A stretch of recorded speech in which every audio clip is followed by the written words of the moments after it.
Hey guys, this is Frank Yecker, and you're listening to Submission Radio. Hey, this is Rich Franklin. What's up, everybody? This is Chris Lieben. This is Diego Sanchez. Randy Couture. Alistair Overeem. Hi, this is Stephen Bonner. This is Don Fry. Hey, I'm Phil, Mr. Wonderful Davis. TJ Dillashaw. You're listening to Submission Radio. Submission Radio. Submission Radio. Submission Radio. You're listening to Submission Radio. Welcome to Submission Radio UFC 228 reaction show. It's Dan Scraff here with Kasper Ozlowski. It's an early program, Monday, the 10th of September, down here in what you guys are used to being known as a cold Melbourne morning. My voice is pretty messed up. Kasper, I've had some family. Oh, by the way, Dennis Graf, Kasper Ozlowski, if I haven't mentioned it before. Kasper, interesting weekend. I've had some family come down from Germany that I've never met before. Wow. Been showing them around Melbourne. Of course, that includes the wineries. For people listening outside of Australia, there's some really lovely wineries down here, some wine regions, Yarra Valley and such. Down here in Melbourne includes bars and also includes sitting in a random guy's car. Oh. That's right.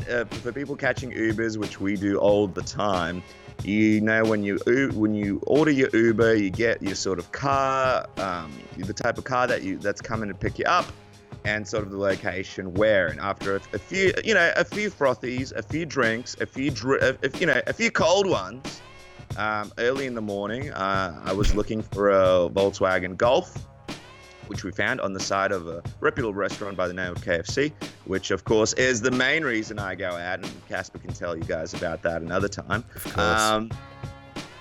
Me, two other guys going to this Volkswagen, sit down, I go passenger seat, they go in the back, the guy's on his phone. He goes, oh, hey guys, I'm not an Uber, I'm just here. Legit, a guy was on his phone. Three dudes at 3 a.m. on a sketchy street in Melbourne. Goes sit in his car. He's on his phone, doesn't look up, doesn't say anything. Goes, oh, hey guys, I'm just here buying some KFC. No, like can you imagine if you were in your car and 3 random dudes sat in your car, and this is like I had one guy who looked a bit sus. Like you'd be like, I don't know what I'd do. I'd be like, you'd be yelling. You'd be like, get the fuck out of my car. What the hell's going on? Get out of here. This guy didn't bat an eyelid. Turns out the car that we were looking for, right in front of his one. Same color. Wow. And of course, this is a similar story to when I caught another Ola, which is a type of Uber here in Melbourne. Same color, same car, didn't check out the rego, sat in the wrong car. The guy calls me from the front of the bar. Where are you? I thought I'm with you. No, you're not. And I'm like, where are you going? He's like, I'm going to some other part of town. I'm like, you couldn't ask me what my name was when I sat in your car. So anyway, the streak continues, Kasper. But speaking of streaks, we have a wonderful streak with our guest on the program today to break down and react to UFC 228. That's right. In case the intro was a little bit misleading, this is an MMA show. We will be talking about UFC 228 with none other than Severe MMA's own Sheehan. A little bit of a hiatus from the program, not intentional. These things happen.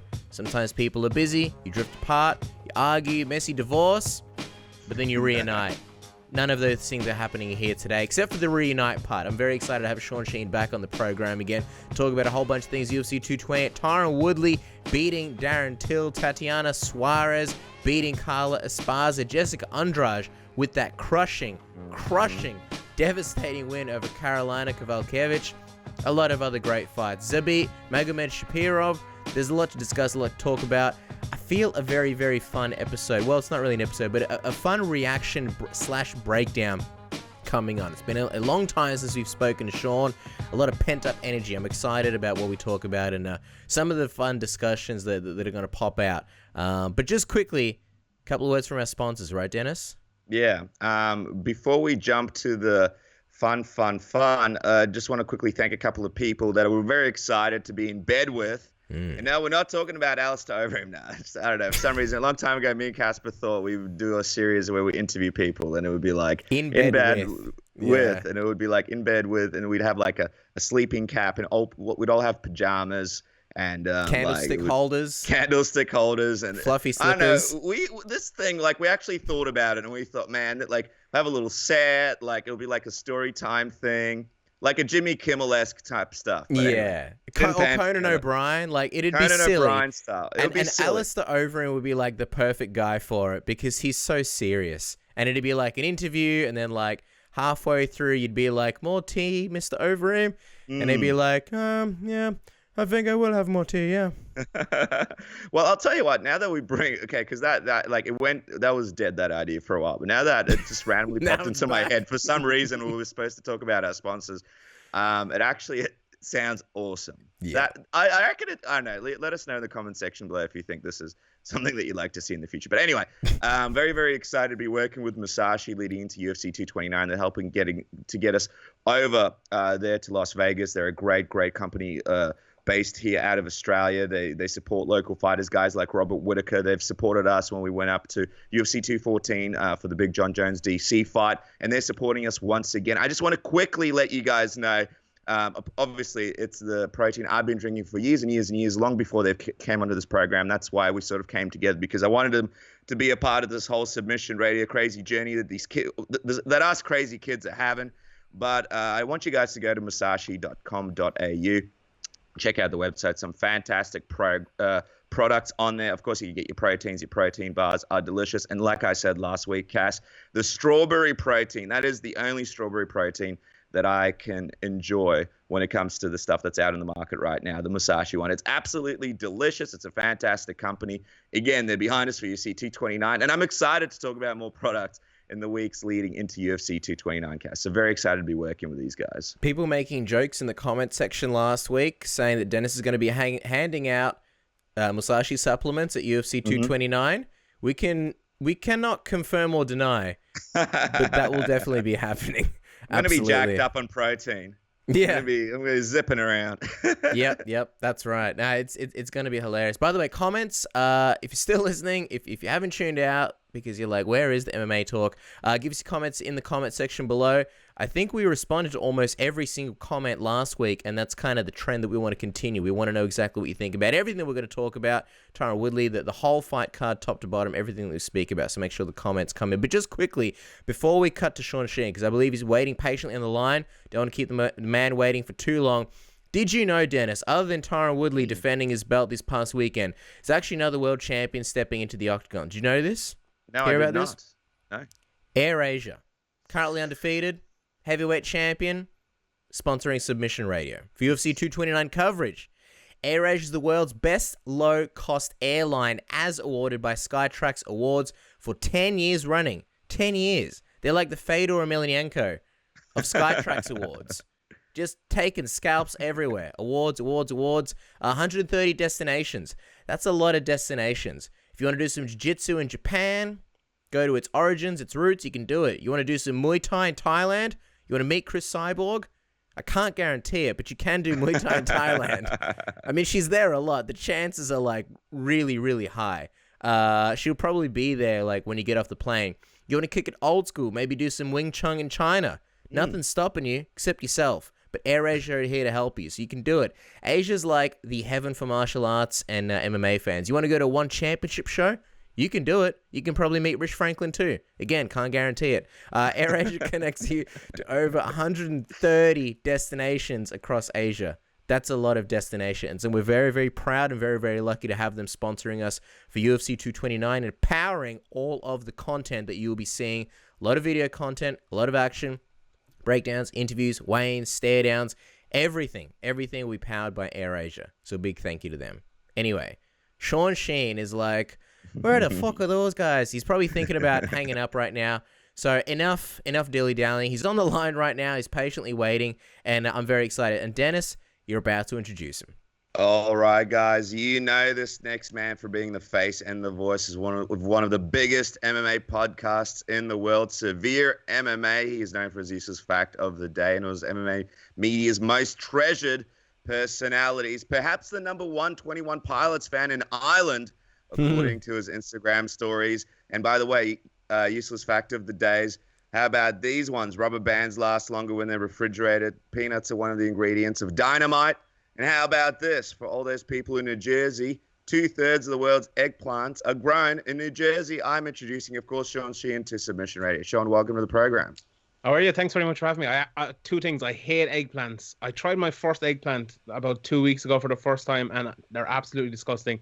And also, my niece Cara is the biggest 21 Pilots fan in Ireland, so I can't take. I'm actually going to see 21 Pilots in March in the O2 Arena where the famous UFC Dublin was on. So I'm looking forward to that. Wow. Beautiful. And is there a song while we're talking about the guys, which I like because I dig the whole fact that they're a duo, and when you see them, it's a different experience.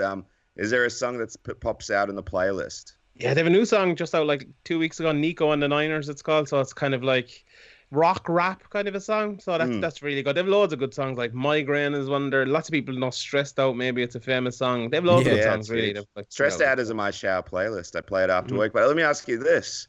Yeah. How do you think it'll compare to the new Tyron Woodley Wiz Khalifa song that's coming out?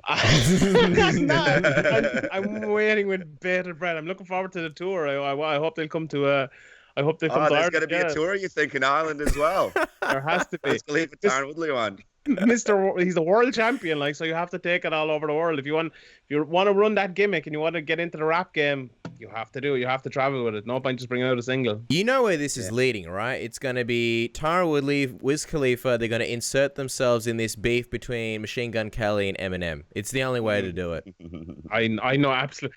The weird thing is, I'm getting so old now. People are dying who are like famous rappers and singers, and I have no idea who they are. Like, you didn't know who I Mac have Miller no idea. was?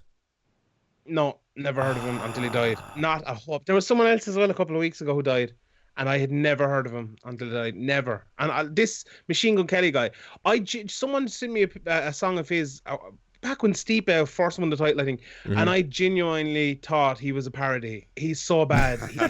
He is terrible. He is Machine Gun Kelly is hot trash. He is useless. I'm a big Eminem. I won tickets to see Eminem before when I was like 12 or something. He played in Punchestown Racecourse in Ireland, and there was what album like was that around? Slim Shady LP, Marshall Mathers LP, kind of. Was that Eminem show kind of? Eminem show, just as the Eminem show. You know, they had like the big carousel.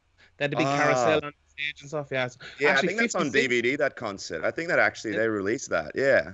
50 Cent was supposed to play with him, and D12 as well. And D12 played, but 50 Cent had a car crash in Dublin that day after he arrived, and he didn't make it. So I was pretty bad after that. But anyway, yeah.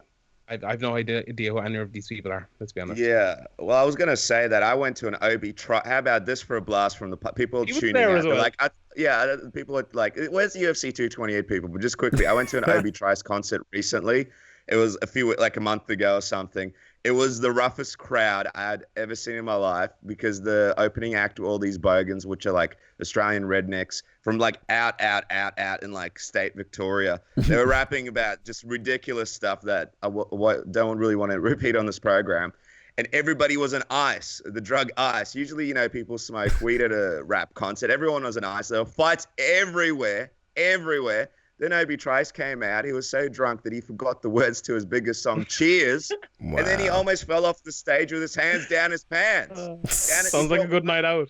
One dude from D12 came, and then he had to keep doing songs from Devil's Night with the one verse that he had because he couldn't rap, and he had to restart one song 4 times. So anyway, it was a good night. We almost got stabbed. All right, let's talk about UFC 228.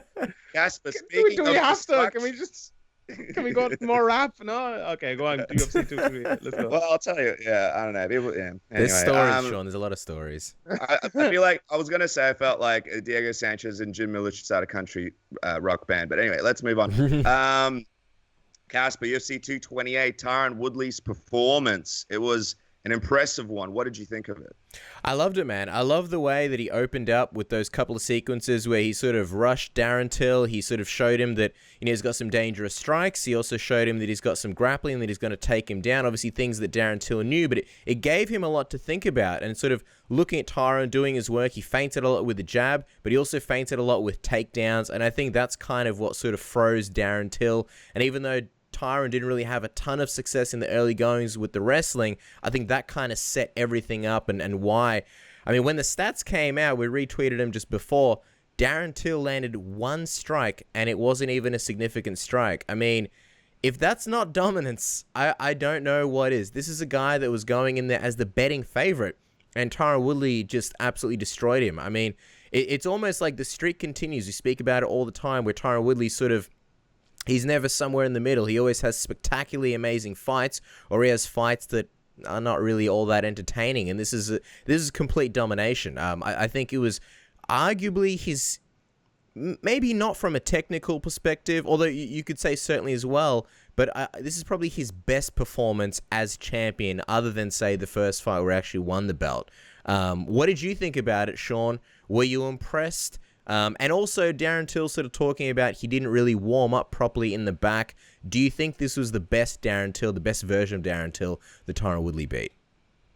Yeah, it was the best version of Darren Till in 2018. If it comes back in 2020, maybe it'll be different. But when you go out and lose, you always find a reason why you lost. You can never go out and say, "Oh, he's the better man, and I lost because he's better than me." And Darren Till literally said, "I'm the better man. I'm a better fighter than Tyron Woodley, but he was better tonight." And that's for his own mindset. You wouldn't expect him to say anything different, really.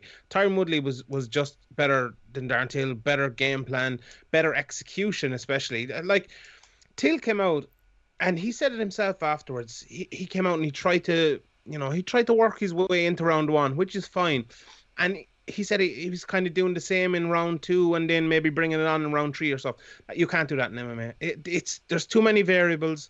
There's too much danger. It's just impossible in MMA. We've seen guys like Anderson Silva doing it. He eventually paid for it as well, I suppose. But you have to be top of the top of the top to be able to do that in MMA, and I don't think Darren Till is there yet. I think you hit the nail on the head though with Tyron Woodley. It was the variation. I did a rewatch over on Patreon the other day. I went back and watched the Carla Esparza fight, and it really showed.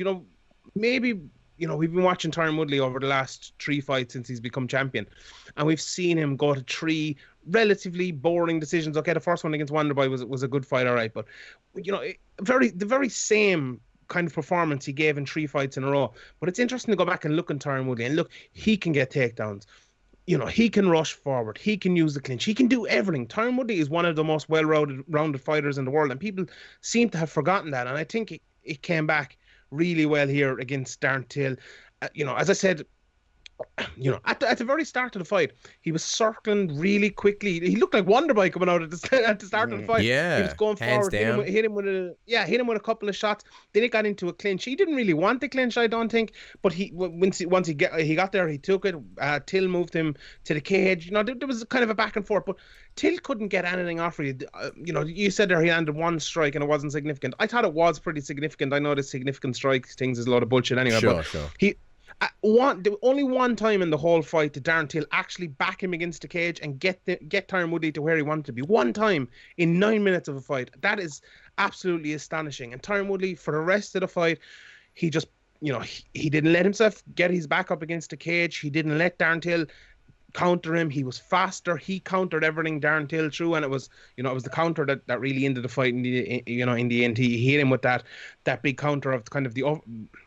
Till was trying to throw the lead uppercut right or left hand behind it, and Woodley just came in and countered him with that, and it was the fight was basically over from then. And we can talk about him on the ground. Till didn't look great on the ground, but it was really dominant. It was a cakewalk, to be honest, for Tyron Woodley. One shot, 1 second of losing the fight, and he won the rest of it. Easy money.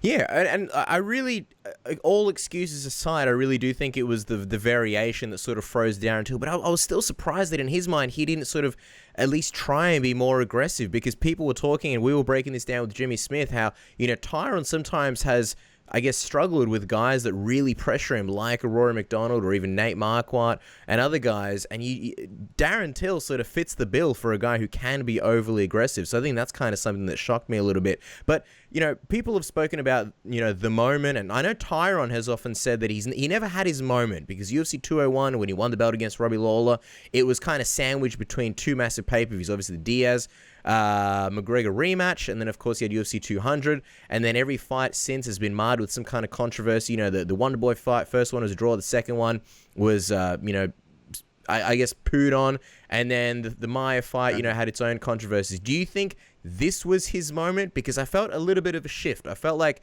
there was no controversy. People were happy to celebrate this win for Tyron. What do you think it sort of does for his, I guess, brand and relationship with fans overall? I don't think it'll really change anything, to be honest. MMA is a very short-term sort of thing. By the time Tyron Woodley's next fight comes around, they'll still be saying, "Oh, boring Tyron Woodley," you know, and all this. Or else they just won't care, you know. To be honest, okay, those people were quietened last night, and there was still a few of them there, but not as much as you know if he'd lost or if it was another boring fight or whatever. You know, can he become the babyface? I don't think so. Can he become a big draw? I don't think so. And it's just because he's not that guy. You know, he's a great fighter, and I really, really rate him. As I said, you know, one of the most underrated fighters in the world. I still think Dimitri Johnson is the best pound-for-pound fighter in the world, despite getting a robbery against Kinry Suda. But we'll talk about that another time as well. But like, he's never going to be that guy. You know, Max Holloway, he's probably never going to be that guy. Is Habib ever going to be that guy? Maybe, you're being maybe mean not, today, but... Sean. You're dropping bombs. It's just honestly like. You went to Holloway now, Khabib. There's very few people. Who's going to be the guy then? There's no guys left. John Jones, Conor McGregor, Brock Lesnar. That's it. And let's be honest here. You can't just make them. You either are it or you're not it. And Tyron Woodley is not it. He's a great fighter, take nothing away from him, but he's never going to be that big babyface million pay-per-view selling fighter. Never. To me, a lot of it has to do with his personality. Like he was releasing videos, Champ Camp, and he was even in some of the embeddeds. Just sometimes when he talks about himself as the champion, and some of his thoughts on stuff, even in the post-fight. When they were asking him, "Oh, do you want Covington next? Who do you want next?" Him not really giving answers, and him being really like, I don't know, like not willing to sort of put himself out there and give his thoughts on certain things. I just think fans get annoyed by that from time to time. But I was going to quickly say, when it comes to Till, Sean, you mentioned something really, really interesting about how in MMA you can't really take a couple of rounds off. Do you think the fact that Till does, you know, is focused so much on Muay Thai training, you know, in boxing, we know you can take a couple of rounds off. In boxing, we know you can wear it's well known in the first few rounds, no one really does anything in a lot of the fights. In Muay Thai, people don't realize this that don't do Muay Thai, but when you spar a guy that does Muay Thai, for example, sometimes I'll do that in boxing, they won't react to stuff and they'll let you do stuff for the first few rounds. They'll figure you out. They'll let you sort of get your energy out, and then they'll do their thing. Do you think a big part of him sort of going with that game plan was based from his sort of experience in Muay Thai and boxing, and thinking he can have a bit of a Floyd Mayweather performance where he could sort of wear Tyron Woodley down and then do stuff in the later rounds? Do you think it was a little bit of a lesson from that regard? A little bit, but I think he's smart enough to know that, you know, that's very hard to do. And you know, he knew it'd be very hard to do against Tyron Woodley, I'm sure. You know, Woodley's a really good fighter, and he respects Tyron Woodley. Tyron Woodley respected him as well. You know, he was kind of saying afterwards in the post-fight interviews that, you know, he thought Woodley would be scared of his power. And like thinking about it, you know, if you're playing that slow game plan, and you know, if he kept going that way for 5 rounds, was it a case of him being slow and trying to land that one big punch to knock Woodley out? You know, maybe it wasn't just, I'll go slow for the first couple of rounds and then I'll pick up and try to win the last 3 rounds. Maybe it was, I'll go slow for the first couple, let Woodley wear himself out, let the openings come, and then try to knock him out. Which is, it's still a tough game plan, because it's not, you know, why would you plan on knocking a guy out in the 3rd round when you got finished in the 2nd round? Like, you know, it's a weird one.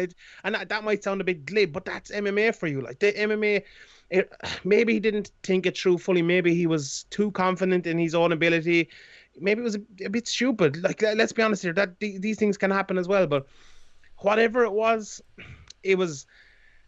ill-advised, really. But still, I don't want to take anything away from Tyron Woodley, because, you know, it could have worked out if it wasn't for Tyron Woodley. You know, if he wasn't fighting Tyron Woodley in there, if Tyron Woodley gave him openings, if he didn't knock him down, if he didn't choke him out, Till might have won. So Tyron Woodley went in there, and, you know, he was by far the better fighter, and I think he is the better fighter as well.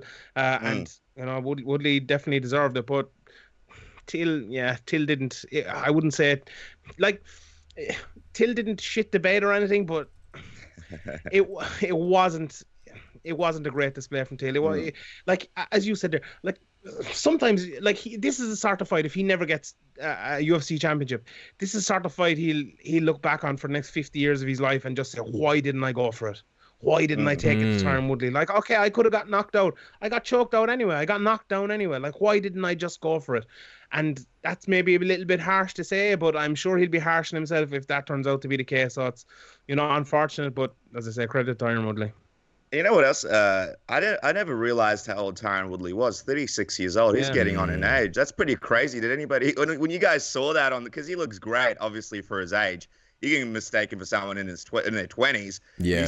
I saw 36. I was like, damn, like, how many more years of this do we have left? And he's 3 years away from Daniel Cormier. Think about that. And then you look at the way they look. That's a contrast right there. Well, it's crazy because I know, like, for example, we were talking about GSP, and he's like, "Oh, I'm going to retire in a few years," and then blah blah blah blah. I'm like, "Damn!" I always thought Tyron Woodley was a few years younger. Anyway, just quickly on Till, Sean, you mentioned that maybe there'll be a better version of Till in 2020. Do you think he reaches the title picture again? And do you think his future may be in middleweight, or do you think he sticks around welterweight? I think he could reach a title picture again. I think he's still a dangerous guy, still relatively good, relatively well-rounded. If he can improve the ground game, if he can, get the game planning a little bit better, I still think he's raw and very good athletically and, strong and powerful and everything like that. I was talking about this on the Severe podcast today, and, just thinking about it, like, let's say Tyron Woodley or Darren Till stays at 170 pounds, right? I think everyone would agree if he does stay there and he wins 3 or 4 fights, gets a title shot, wins the title. How many times can he actually keep cutting down to get the 170? Let's say if it takes him 2 fights to get to a title shot, he wins the title and then he defends it 4 or 5 times. Like, will you lose one of those fights? Like, is there a point in cutting yourself down for the next 3 years when you could go up, maybe put on, a little bit of muscle, a little bit of size, be more healthy, and still fight guys who are, the same size as you, or maybe even a little bit smaller? There's a lot of guys in that middleweight division who are smaller than Darren Till. There's a lot of welterweights that have gone up. Look at the champions of welterweight. The next contenders of welterweight. So I think he'd be better off moving up to middleweight, to be honest. It's not like he's going to be undersized there. It's going to save him a lot on his health and probably a lot of money as well. Paying a nutritionist to come in for a month to help you get to 170 is not something you want to be doing all the time. So I think he goes up to middleweight, and I definitely think he can get another title shot if he keeps improving and keeps going on the same path he was beforehand. If he doesn't, if this is his, if this is him on the way down, which I highly doubt it will be, he won't. But I think Darren Till has a pretty wise head in his shoulders, and I think he's very dedicated, and I wouldn't be surprised if he did get a middleweight title shot in the near future. What do you think's next for Tyron Woodley? I mean, a lot of people are pointing to Colby Covington now. Tyron's kind of doing the PR thing, and he's basically cancelling his call-outs, and he's saying, I'm just going to fight whoever's next. And I think that's good. That's smart, because I think he's realized that, look, it's probably not going to happen. So if he throws out all these names and they never happen, the eggs are sort of on his face. I just wish he wouldn't say it like, oh, people don't respond well when I do call-outs, so I'm not going to do them. If you're not going to do them, just don't do them. And don't say that reason. Just get on the mic and say, I'm going to fight whoever's next. I'm going to fight anyone, anytime, anywhere. Hardcore championship of WWF, basically. I'm going to be that guy, and that's it. Don't say it's because people don't like when I do call-outs. Do you think Covington is the next? And when do you think this falls? Because Covington's calling it out for UFC 230. I mean, let's be honest. If John Jones, there's even a shred of a possibility that he returns, they'll throw him in there. They'll do anything they can to get John Jones before they put together a Colby Covington Tyron Woodley fight. I think the fact that they weren't able to wait a month for Colby Covington is indicative of how high he's in the priorities. Yeah, look, I think that's the most likely outcome for UFC 230. Tyron Woodley took one punch last night, so I think he'll be fine. The thing about Woodley is, even if he wanted to look for like a big name or something like that, I don't think it's there at the moment. Like, GSP isn't taking that fight now with Conor McGregor fighting in a month's time. I can't see him taking the Woodley fight. Nick Diaz is kind of coming back now, maybe, but that Nick Diaz refused that fight a while back. So, and the thing about Woodley is, who would you like to see him against? Like, as a fight, I'm not saying as like next contender or whoever you think deserves it. I can't think of anyone. Like the Covington fight, I think it'd be pretty easy for Woodley, to be honest. Usman, I think that'd be a good fight, but not yet. I'd like to see that in, I think that could be another Till situation where it's a little bit early, maybe. I'd like to see that fight in maybe a year's time. Who else is there? There really isn't anyone else in that division. No, the Wonderboy fight, from a fight point of view alone, is probably the best fight you can make again, because they're the two most evenly matched guys. I think Woodley runs through a lot of the other people there at this very moment in time. So it's a tough one. I kind of hope for Woodley's sake. We were talking earlier about, can he become the babyface and someone people like, even if you leave the draw side of it aside.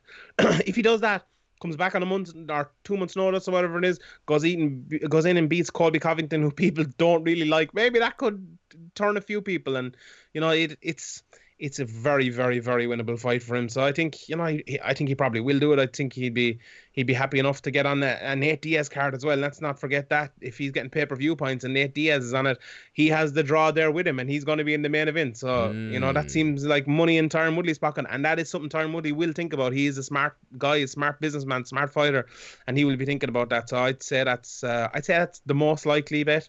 With John Jones, who knows? Who knows? With John, I don't see a way how he can be.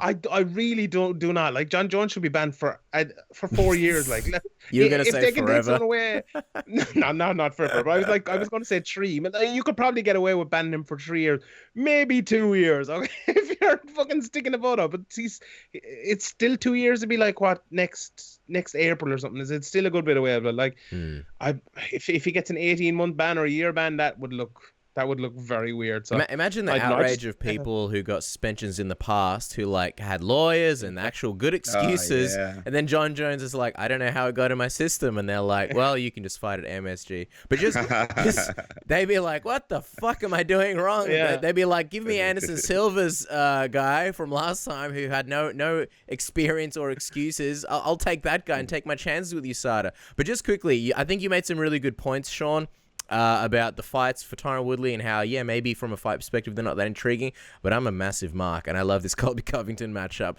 The build up alone is going to be amazing. The Waynes, the stare downs, everything. It's such a good mix of like Tyron being the guy who's like, I just don't really want to promote fights, or he does them with Champ Camp, but he does everything just so on his own terms. And Colby's kind of like, hey, give me a Hawaiian shirt. I'm just going to party and do whatever and just make everybody uncomfortable. None more than Tyron Woodley. I just want to see that so badly. Sure. And that's when you want to see, Sean's not sold, but I was going to say, that's when you want to see a guy like Covington who's a bit cringy and over the top, because Woodley's going to be going out of his way not to say anything or do anything. I was going to say, it's interesting because I remember when we were up there, I think it was UFC 205, and Conor McGregor gave Woodley a couple of good opportunities to try and build a little bit something there. Yeah. And then Woodley just had no interest. And I'm like, do you just have no interest in making any money whatsoever? The guy is giving it to you here, and he's just like, he doesn't want this belt. Classic moment at the press conference. I was watching it the other day. Yeah. Anyway, let's quickly talk about Nika Montano and her being stripped of the title, this Shevchenko fight not coming together. What did you make of all this, Sean? And who do you think makes sense to actually fight for the vacant title now? A lot of people are sort of throwing Joanna in there. Obviously, Nico sort of really kind of wants to get back in there as well. Make sense of this whole situation for us, please. There's no sense to be made of this situation. It's ridiculous. I think the funniest thing to happen over the last while was Ariel kind of put it out, and I put it out as well, that Joanna probably makes more sense to be next to fight Shevchenko. And all the 125-pounders come out and said, oh, we've been fighting in this division. How dare someone just come up? This division has been there for like fucking 6 months. There's been like 4 fights in this. What the fuck are you talking about? Like, what is going on? Like, just this division. Oh, God, it really annoyed me. Like, Shevchenko was winning this title on Saturday, so this division can become a division. Like, let's be honest here. Like, she was going to destroy Nico Montano. She was going to get the belt. And, okay, maybe then, Chukagan or someone could fight her. We need a fight to start this division off. Get Ian Jacek up there. Get Tatiana Suarez up there and have her fight Valentina Shevchenko. How about that? She looks huge at 115 pounds. Interesting matchup. I'm sure, yeah, very interesting matchup. I'm sure she'd be happy to not have to cut an extra 10 pounds. I'm sure she'd be happy to get a title shot. I think Andrade deserves it at 150 pounds. Get her up there. the rest of them can wait. You know, the division has only been there a couple of months. Get over it, like, come on. And yeah, but on Montano, I think it was fair enough stripping her. Really, to be honest, she basically missed weight, and as harsh as it may sound, when you're a champion and you miss weight, the belt is stripped, and the next contender comes on and fights for it. That's just the way it is. You can talk then, I suppose, about them not giving her enough time to recover and come back. You can then, I suppose, say she signed a fight contract and she said she'd be there. But look, we've talked before, and I talked hundreds of times about weight cutting at this stage. It's just, I hate it so much. I wish we could find a way to get rid of it so this wouldn't happen, so we could actually just have the fight. Like, I have an idea that you go on a weighing scales before you sign the contract. So both people who are fighting step on a weighing scales. It's put on the contract, and Nico Montano sees Shevchenko's weight. She goes, "Oh, she's 130. Yeah, Grant, I'll fight her that way." The other way around, Grant, I'll fight her that way. And there's no more weighing anyone in until the fight. That's it. You fight. And why can't we do that? Why do we have to weigh someone the day before? Then they can put up 15 pounds in the next day, and then you fight at not the same weights anyway. Why can't we just do it like a few months beforehand and have them at a normal weight and just call it a flyweight or a strawweight fight, and then they fight? Like, why I don't understand why we can't do that. Let's do that. Let's stop this stupid weight cutting, and let's just have fights. Darren Till's life just got a whole lot more complicated. How the fuck Darren am I going to do that? 250 pounds. Yeah, exactly. Darren Till, super heavyweight. We were going to talk about Jessica Andrade and Karlolina and shed a tear while we do that. But you mentioned Tatiana, so I want to get your thoughts, Sean, on... I mean, I don't want to say it was a star-making performance, but it was an absolute mauling. And I don't want to compare her to Khabib, but it was an absolute mauling over Carla Esparza. And given Carla's style and the way that she's used to sort of bullying her opponents and grappling them, I mean, what a performance. What did you make of it? And what do you think? Because I'm excited. What do you think about maybe her facing Claudia Gadelha for potentially, if they make this fight, the winner of Rose Namajunas versus Jessica Andrade? Sounds good to me, yeah. Suarez even looked unbelievably good. Really, really good. And I think it was a star-making performance. She looked like Khabib. I'll say it. I don't care. She was really good.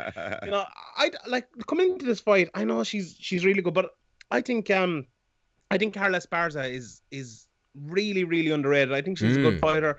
I thought she might be a little bit quicker and maybe be able to get out and stop the grappling for a while and maybe give her a little bit of trouble on the feet, or maybe push her in against the clinch and get out quickly.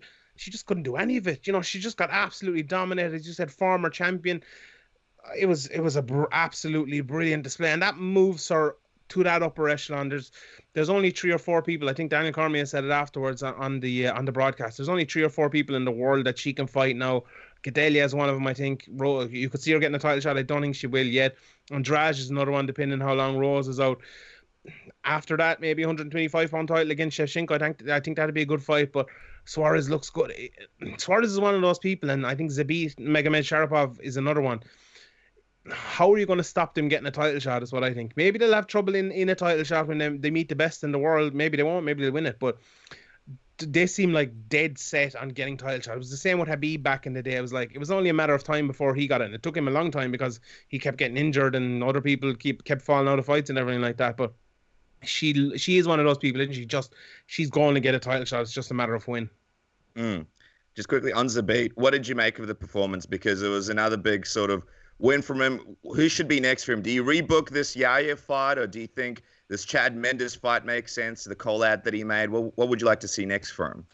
I think Chad Mendes would be a great fight. I think the Yair fight, I think move past that now. I think give Yair a bit of a build-up again. I think you don't make that one now. Someone over on our podcast said Renato Moicano against Zabit. I think that's a good fight. Ooh. I think that makes a lot of sense. But on the performance itself, I thought it was a different performance from Zabit. I thought he was a lot more boxing orientated, a lot slower, less varied. And I mean, when I say varied, I mean wildly varied. You know, he did vary it up. He did, you know, that trip and lots of different things. But his countering looked crisp and sharp. His jab, his 1-2s. It was a different Zabit we saw this time, and it's, you know, he's on Team Sheehan and he is getting to the top. This guy will be champion. Remind us Remind us who's on Team Sheehan again, just in case people forgot. Did he what the knock roster was. Ngannou out of the Team Sheehan and replace No, him? Team Sheehan's still on it. No, I have 11 members of Team Sheehan. I can't remember them all. Okay, Diego That's probably Sanchez. last NWO time. now. NWO in '99. Yeah, Diego Sanchez is in it. Habib is in it. Ngannou. Wonder Boy. I have Wonder Boy, obviously. I have Beneil Dariush. He's going to be cut soon, I feel. Beneil. I love Beneil is real. Like, You guys are going to turn on him in the middle of the ring. yeah, Take the Sheehan jumper. yeah. There's a few new people now coming on the up. There's a couple of them lads now who might have a bit of danger. They might get thrown out of Team Sheehan. But yeah, Zabit's top of the class now at the moment. I feel like he sort of, not to take away from his performance, but it was a bit of a slow start for him. It sort of took him a while to sort of figure out Brandon Davis, and he sort of took a few leg kicks. And also, Brandon seemed a little bit, I guess, taller than some of his previous opponents. That sort of height advantage was less pronounced. And I thought, I wonder what this would have looked like if he was facing Yair. Did you sort of get that a little bit at all, Sean? Yeah. The thing about this as well is, like, you game plan for Yair Rodriguez, a little bit like Wonder Boy. Yeah. You know, you game plan for this guy, and this is an outlier amongst outliers of game planning, and then you're coming in against a guy who's throwing leg kicks and boxing. It's tough to do that. Like when you're the whole campus to go to this, and I know he's had a few weeks' notice or whatever, but yeah, he was definitely stored. But I think it was on purpose. You know, as I said, he was more technical, more boxing orientated, more boxing to wrestling rather than, kind of going mad. So I was very impressed with it, because I think, if he'd come out and kind of done that and was slow and, was just couldn't get stuff off, couldn't let his hands go, I'd be worried. But when I think he did it on purpose, and when he looks so crisp and sharp doing it, I'm not worried. I'm actually more impressed, because it shows that he can do more than be insane. He can be technical, he can be powerful, he can do everything. So Zabit he's the dude. He really is the next dude. I just can't wait for Zabit versus Max Holloway. That's all I want to see. It's going to happen soon. So, I want to see some more Zabit hairstyles out there in the MMA community. I feel like he's bringing back a hairstyle that's been gone for a while. What I love is the shaved mustache, but the beard everywhere else. That's high quality. High quality. Tried it once, couldn't pull it off, never again. Just quickly, Andrade, just what went through your mind? I just want to get your reaction. Take us back to that moment when Andrade switched off the lights for Karlolina Kowalkiewicz. I feel like, God, Karlolina just seems like such a nice person, and sometimes you just don't like seeing bad things happen. But it just, the power of Andrade, I don't know who said it. It may have been John Anik or Joe Rogan, but someone basically, the sentiments were that we've never seen power like that at 115 before. Look, granted, Rose knocked out Joanna, but not in that crushing fashion. I mean, what went through your mind when you saw that, Sean? It was a weird one, because if that had happened after like 10 seconds, I would have just gone insane. But the fact of the matter was, this fight was over when it started, because she came out straight away and she hurt Karlolina. And I think it shows how tough Karlolina actually is, because she kept fighting back and fighting technically as well, and fighting with heart and doing everything. But she was getting beat up. She was hurt badly, and I think it was literally just a matter of time before she did get hit and knocked out. I thought it might have been, a TKO. She got knocked down and she TKOs her, and the ref has to put her off her. When she did throw that big shot, it was shocking, but it was kind of coming. And I don't know, sometimes, I don't know, maybe I'm a little bit different because I watch so many fights and kind of watch them kind of from a technical point of view, that I don't lose my shit about them as much. It takes a lot, but yeah, it was unbelievable. And Andrade is one of those people, they're calling her Wanderlei Silva. I think she's more a John Lineker, because she has that power and she has that exciting go forward madness to her, and I absolutely love it. She's really exciting, and her against Rose Namajunas, sign me up for that one. Looks like a good fight. Her against Tatiana Suarez would be a good fight as well. She came down from 135 pounds, so she wouldn't, she's not that big, but still she's used to fighting people bigger than her. And if she can keep Tatiana Suarez off her, that could be a tough night for Suarez, but it could be a tough night for her as well if she can. So a lot of good fights there to make. That division in one card, and with Rose, being the dominant champion, it's kind of picked up an awful lot, hasn't it? There's a lot of fights there we're kind of looking forward to now. So that's, and that's what I'm talking about, the 125-pound division as well. It's never kind of got that start. It's never been able to have one great night where you're looking forward to a few fights going ahead. Like, we don't even know who's in the division now, or, who's has the title, or who's fighting for the title. So that's what 125-pound needs, I think. A young Vanderlei Silva is, I think, what one of the commentators said during UFC 228. Very interesting. Now, Sean, before we quickly wrap things up, we want to get your prediction for the fights coming up this weekend. Of course, the main event between Mark Hunt and Aleksei Oleinik looks very, very exciting. It's in Moscow, which I'm pretty fascinated about just to see how it all plays out, the UFC being in Russia in general and what kind of reception they get, what the fight week kind of looks like. But in terms of this main event, do you think Mark Hunt can pull this one out? I mean, Aleksei, very talented guy, but he's not really a guy that's going to be moving around the octagon too much. He'll probably be standing in front of Mark Hunt for a large portion of this fight. Yeah, I really can't see Mark Hunt not winning this. You know, I really think he'll... Like, Aleksei Oleinik's game plan is basically to take shots, get close, pull a guy to the ground, and Ezekiel choke him. And if that's your game plan against Mark Hunt, as hard as he throws, I can't see that ending well, to be honest. Now, maybe he will get in, he'll take 2 or 3 shots and he'll pull him to the ground and he'll Ezekiel choke him, or Ezekiel choke him standing. You know, we've seen him doing it before, and he could win that way. But I just think, is it physically possible to Ezekiel choke Mark Hunt as well? He's just such a big neck. He's no neck really, so like I don't know how he's going to do it. But he'll give it a good try anyway. But I think Mark Hunt will knock him out in the first round. But I'm looking forward to it though. Knowing Mark Hunt, he'll probably try and take Aleksei down. Yeah. I'm good everywhere. The old Stephen Struve. Yeah. Get into the mount. I can beat him from the mount. Oh no, I got busy. Yeah. Punch him in the face, and then black belt becomes a white belt, eh? Well, I was gonna say, did anyone see? I swung by Reddit before, and did anyone see Andrei Arlovsky walking off a Russian TV set? It looked like a pretty professional setup. They're talking about UFC, and they were showing highlights. Well, I guess in his case, lowlights of him getting knocked out by Overeem. And Arlovsky said something, I don't know, but it was in Russian. He's like, "Хорошо," gave him a bit of a das vidanya, like, peace out, bros, I'm out. Didn't like it. And he walked out of the set. Yeah. Yep. That doesn't surprise me at all. Arlovsky was one of the guest fighters at one of the UFC Dublins, and scared everyone to death. Nobody liked him. Like I was not the media or anything, but like the fans. I was standing outside. My Pizza Carroll, who works for MMA Fighting now, he was writing up a thing, and I was chatting away to him. And Rory McDonald and Andrei Arlovsky and someone else like came out of the media room and kind of walked past us, and there was like 3 young lads there looking for autographs, and Rory McDonald like stood talking to him, signed their autographs and all, and Andrei Arlovsky goes, "No, I have to be somewhere," and just like walked past them. And I talked to maybe 10 people that week who like asked him for a picture or for an autograph, and he told all of them no. So Andrei Arlovsky is one of those guys. I think he's just like, I don't think he gives a shit about anyone. He doesn't want to make himself any fans, and I think if if it's not good enough for him, he'll just like walk out and say, "No, I'm not doing it." So, it'd be funny if he was just like, "No, I'm in great rush," and then he walks into like a broom closet and he's like, "Well, fuck, I'm stuck here for 6 hours now till everybody leaves." Or just stands there waiting for Rory McDonald.